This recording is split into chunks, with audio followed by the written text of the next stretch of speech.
Hello. What is your name and what do you do for a living? My name is Chris Long, and I am a Park Heritage High School senior, and I am going into auto tech. Okay. Let's see what Faith wants to ask you. 19. Wow. Insta hard. Second to hardest question. And this is not even for points, man. Yeah. Faith did not do you good. No, it did not. Okay. In life, it's better to have wisdom or intelligence. I would say wisdom, as you can not only pass it on, you can help people gain their own wisdom in a sense to become further intelligent if able. Okay.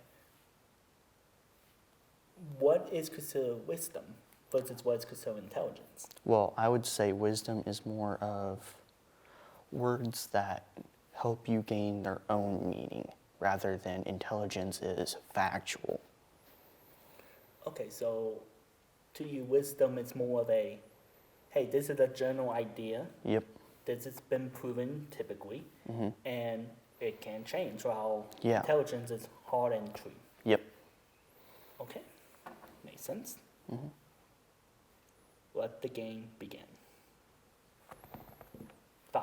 All right. You want to answer it or pass it off to me? I'm going to answer it. You're going to answer it. All right.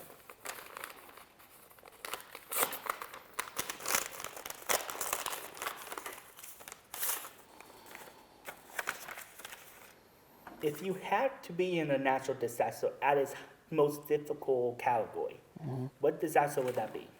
I would honestly say probably either a flood or a tornado, as in the flood you just have to get to higher ground, and a tornado in a sense is pretty much just a really angry thunderstorm. Okay. What would be your, besides the higher ground for flood, what would be your survival strategy? My strategy would just do what I always do. You grab my supplies that I always carry with me, and that'll get me through it. Fishing pole, fishing tackle, that's pretty much honestly it. Okay. For me, I would have chosen a wildfire because ultimately, as long as you leave the respected area, Yeah. you're safe. Even in the most severe wildfires, you usually have at least 12 hours to get out in the worst case scenarios. So that would have been my pick. Yeah. 9. All right, I'll answer it. Your answer. All right.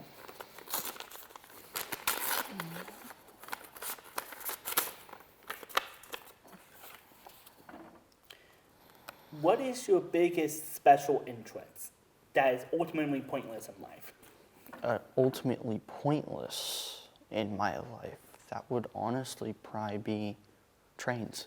Trains? Trains, weirdly enough. What makes you so drawn to trains? They're just unusual. Nobody really pays attention to them. So having that interest can actually help because yes, it is pointless, but it does have at least a little bit of purpose to what I'm going to be doing in life. It still has that mechanical part, so it still turns my gears and, in a sense, and helps me understand more fundamental mechanics and other stuff to what I'm going to be doing later in life, which is automotive. Okay, makes sense. For me, it would be Titanic. Like, what am I going to use Titanic for? Yeah. Ultimately, like, unless I'm making another movie about Titanic, like it needs another one. Yeah. It's pointless. 4. I'll answer it. Your answer. All right.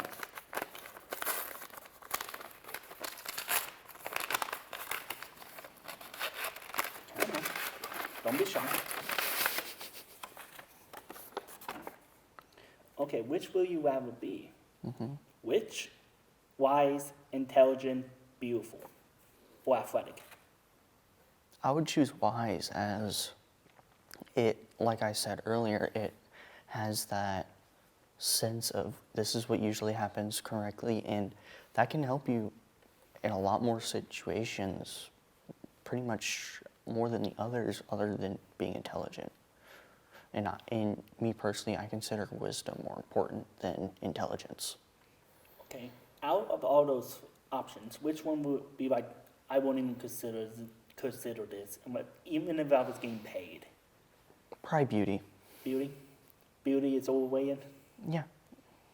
Okay. I'm also on the same boat. I would have chosen wise. Yeah. Because ultimately, intelligence can only take you so far in the social aspect, but wise helps you in all Yeah. elements. What wisdom helps you in all elements. And if you're wise, you know how to be athletic. One. Of course, I'm going to answer it. Yeah.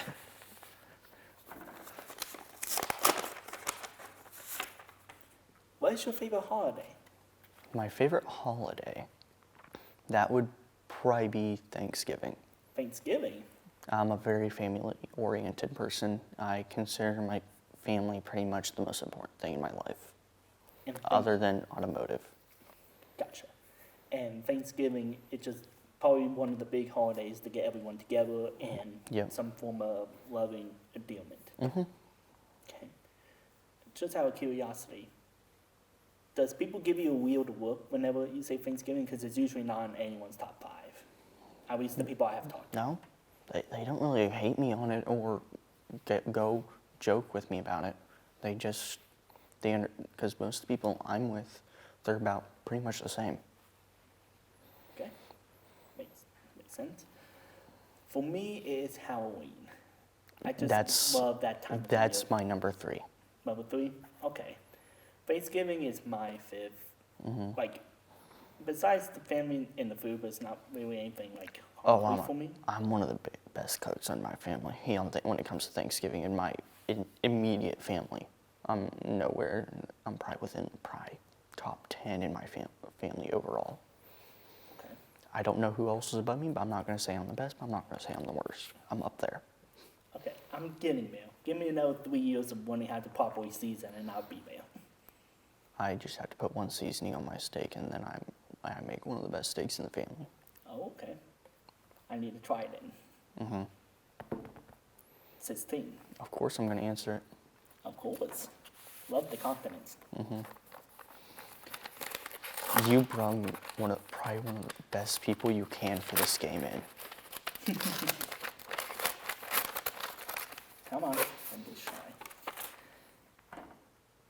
Philosophy. Oh. If you could erase memories, would life be better or worse for you? That's actually a good question. I would say it'd probably be worse, as most of my memories are with my family and I, and they're actually really good memories. They mean a lot to me, and I think if memories are erased, you're pretty much erasing that person's story. Okay. So even if you had given the opportunity to choose memories at will, you still wouldn't take it. Yeah, because it's your most important thing. It pretty much defines who you are. It helps you create what you are doing in a sense, and it creates your story. Everybody has a story, and that's pretty much passed down through memories. Okay. For those who are in the audience who may be wondering, what should you do to manage like the bad memories? I would say if you try to just push through it, talk to somebody if need be. If not, if you don't think you can, make an anonymous post. Because there's not everybody in the world's bad. There's a lot of good people in the world, and they can help you. Even if you have to create an entirely separate account from your normal account or something, just post it out there, make a fake name or something, but make names up in the memory if need be, and just send it out. There's good people in the world. Yes, there's always going to be bad comments. Ignore those as best you can. If you think that if you're scared or something, make it even more anonymous and make it as anonymous as possible. And then post it out and see, because there's always good people in the world. Makes sense. For me, I wouldn't, We erase memories because ultimately, even my most terrible memories I wish I could remove, built who I am. Yeah. You can't make a perfect foundation of yourself without a couple cracks. Yeah. There's always going to be cracks in that sense. And cracks build character, even if it doesn't seem like it at the moment. Yeah. They help you define who you are. They build you up. Okay. Next question. 11. I'll answer it. Your answer.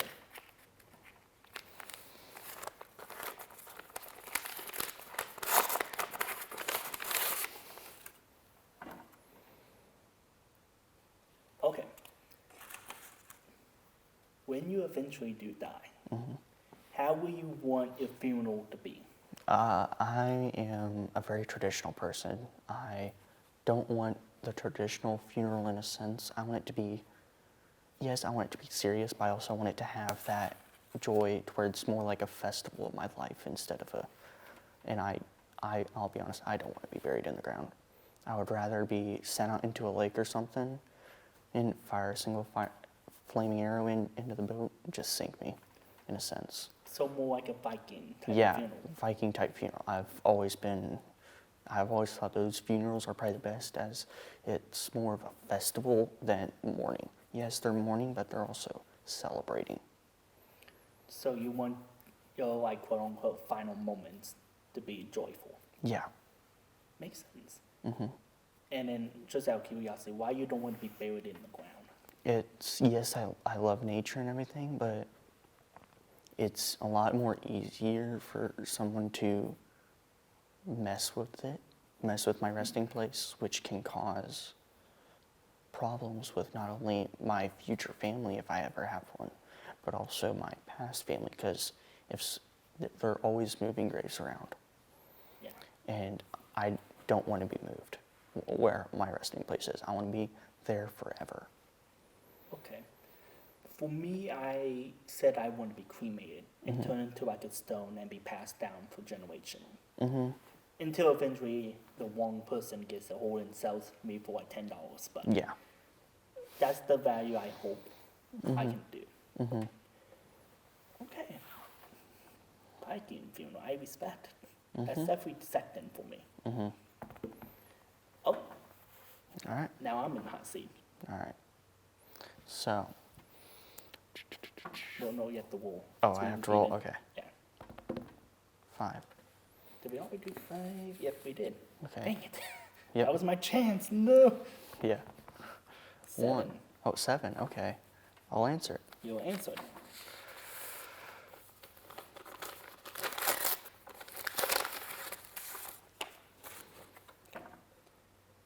Will you rather be always angry or always sad? That's actually a very good question for me. I would have to go with sad, as when I'm angry, it's not a good idea. Like, it's not a good idea for anybody to be angry, but with me being who I am, it's better off I be sad personally, because when I'm sad, I'm a lot more considerate to other people. I'm also a lot more quiet. I'm also a lot more quiet when I'm angry, but it's in a different sense. And I can blow up on the wrong person at any time. You just have to say the wrong thing to me at that point, and I'm gone. So it'd be a lot better if I'm sad, because I'm not a crier, I'll be honest. I work a lot more stronger also, and I can help others easier in a sense. Okay. I'm a very caring person, so I would help more people before I help myself. Okay.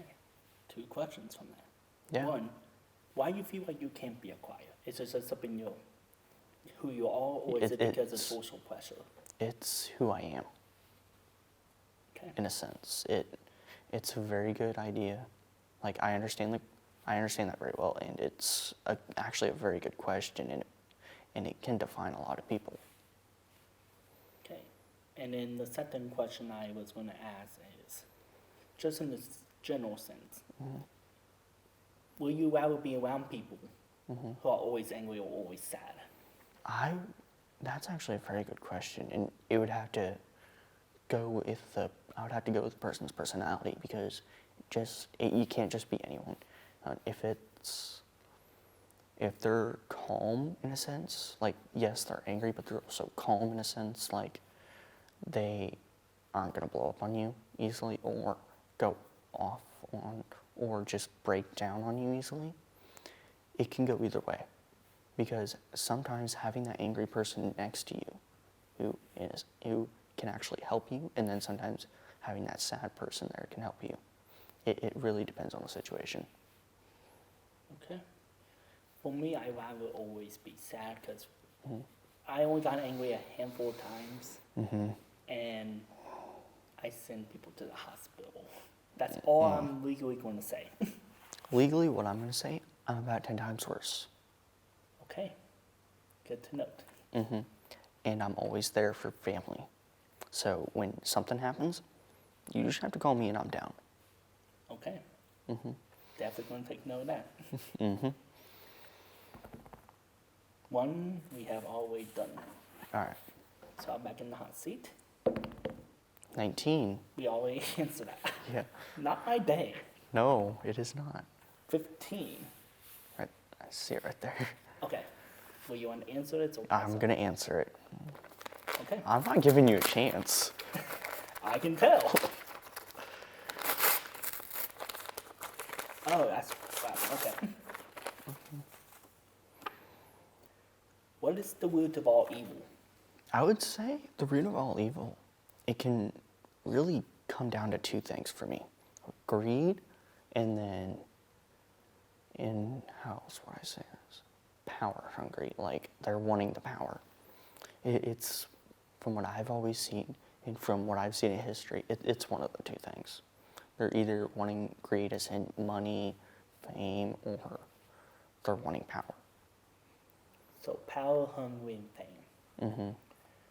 It's very clear tell signs when someone is about to go more on that path, and there's no way to stop it. I would say their personality is going to change. You'll see either very subtle change in their personality or a very fast change in their personality.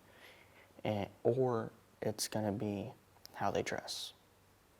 So it pretty much comes down to their appearance. When they start changing their appearance for the worst, that's when it's happening. Okay. And just out of curiosity, what would that appearance look like? It would be like, let's say they're a very caring person. If they suddenly just shut down and are like a ghost of their former self, that could be a sign. Or if they suddenly become very public, it could be that. But then again, it can also be on the other side of that, and they're becoming extremely good. Okay. Makes sense. For me, greed is definitely up there, but I think it ultimately comes down to pride. Like if we're using the 7 deadly sins. Yeah. Because ultimately pride becomes the other deadly sins. You have to have this sense of I am better than you in order to do all the big evil things. Oh yeah. The idea of I'm better than you, you are less than me, therefore you're just a toy, you're just an item to me. Yep, that's also up there for me. That's pride number 3. Okay. Greed would be second for me. I've seen a lot more greed than anything. I've seen a lot of pride, especially at this college. So pride will be the big thing for me. 17. I'll answer. All right. Yeah, you're giving me no chance. No, I'm not. I'm in a competition. I'm the one you want. Okay. Okay, this is more of a morality question. If innocence is not lost, will life be better or worse? It can go either way, depending on, because that honestly also comes down to the person. Sometimes it can be good, sometimes it can be bad. So I personally would say sometimes it's good to have innocence, sometimes it's not, depending on the situation. Because if it's like your first time going out hunting. It's not good to have that, to have innocence. You want to know. You need to know what to expect. You need to be honestly know how to gut the deer. If you're deer hunting, you have to be able to prepare your game without losing, like, your stomach or something. If it's something like, what would be an example on the flip side? A good example for the other side would be like a beauty pageant or something, honestly. It would be good to have that innocence, because I know people who have been in pageants like that, and it was brutal. It's more brutal than you think. Well, for one, with just beauty pageants in general, Mm-hmm. they're judging on things you have little to no control over. Yeah. And when you do have control, you have to be precise, or else it's going to make you look bad, like makeup. Yeah. Making sure you have the right style of clothes or tailoring and stuff like that. Mm-hmm. And ultimately, beauty is opinionated. Mm-hmm. It's nothing factual. Yeah. That's why I would say it'd be better to have innocence there. Okay. For me, I'm on the side of no, in general sense, when it Yeah. comes to innocent laws, because ultimately, if you're too innocent, you become naive. Yeah. And naiveness makes you not able to make progress. Yep, that's kind of what I mean. In some instances, it's good to have a little bit of innocence. Sometimes you don't need it at all. It's depends on the situation. Okay. 18. I'll answer Done it. that one? No, we have not. Answer? Mm-hmm. Okay. I'm evil today. You're saving Tom's pride right now. Yeah. Philosophy again. Oh. What is the best way to live life? I would say live life as every day is your last, because you never know what's going to happen. Like, from what I've seen, I've heard this part of wisdom. You don't have tomorrow. Yesterday is the past. You only have today. Okay. So you gotta live as every day is your last. You gotta keep going no matter what. Even if times are tough, keep going, because they can only get better. Okay.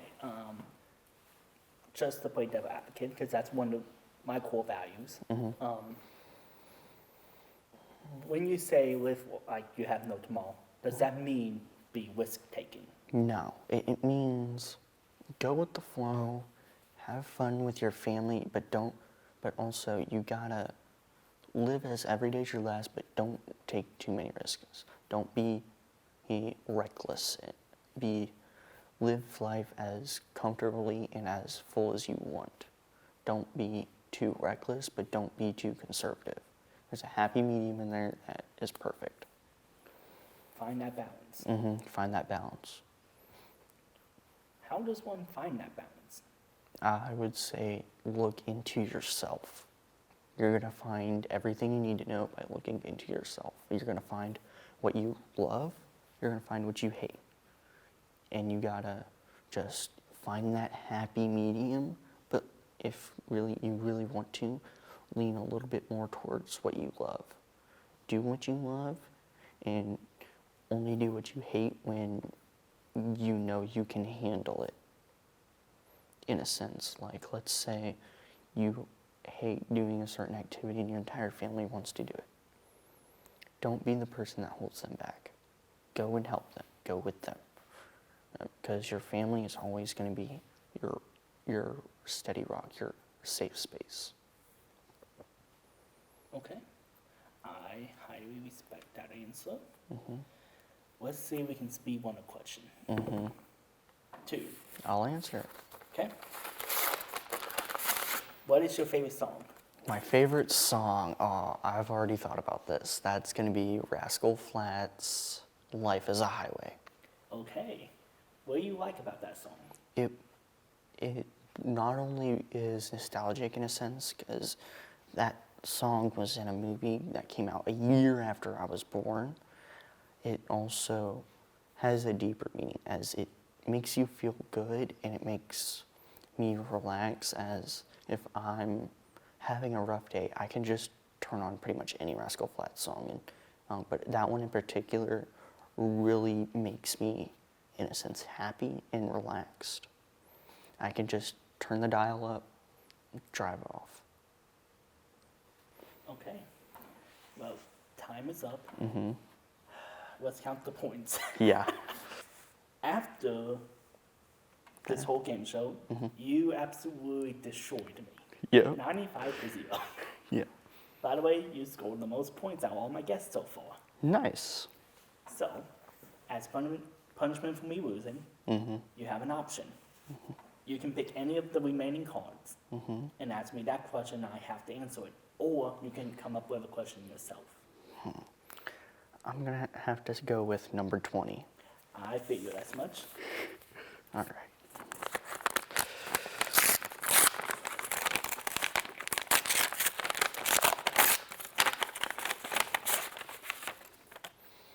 Is free will a thing? Ah, the Matrix question. I say no. Not because, oh, there's some power-hungry computer eating us and stuff like that. All your decisions come from outside forces. Laws, bosses, family, friends. All your choices come from that. You won't make choices 100% yourself because it's always influenced by something. Yep. And the influence can be something just minute or completely, this is against the law, so you can ultimately make that choice, but it's ultimately never going to be 100% free. Yeah. So that's my answer. Now, how do you say there's always influences, like something's against the law? How is that working? For me, it's more of a element of when it's influencing, it's always going to be a choice in your head. Do I want to, for example, jaywalking? Yeah. I can choose to jaywalk if I want, but then there's elements. If a cop happens to turn around that corner, are you going to still continue that free will? Or are you going to be like, nope, because this authority figure is going to make me not able to do this choice? Or, I want to jaywalk, but there's this call coming. I do not want to do it now. You just watch your free will to do what you want it to do. There's always going to be an outside influence that will choose the choices for you. Very interesting. Well, I'm great to have this opportunity, and I'm pretty sure I was a great guest. Yes, yes you will. Before we end the episode, is there any people, charities, organizations you want to shout out before we I would close? have to say this is not only probably a very good opportunity for myself, but it's also a great opportunity from where I've been in life. So I would have to say Peyton Manning Children's Hospital and my auto tech teacher, Mr. Kutch, are wonderful people. They helped me in times that I needed help, and they worked the best for me. Okay. Anything else you want to shout out? No. Okay. Peace.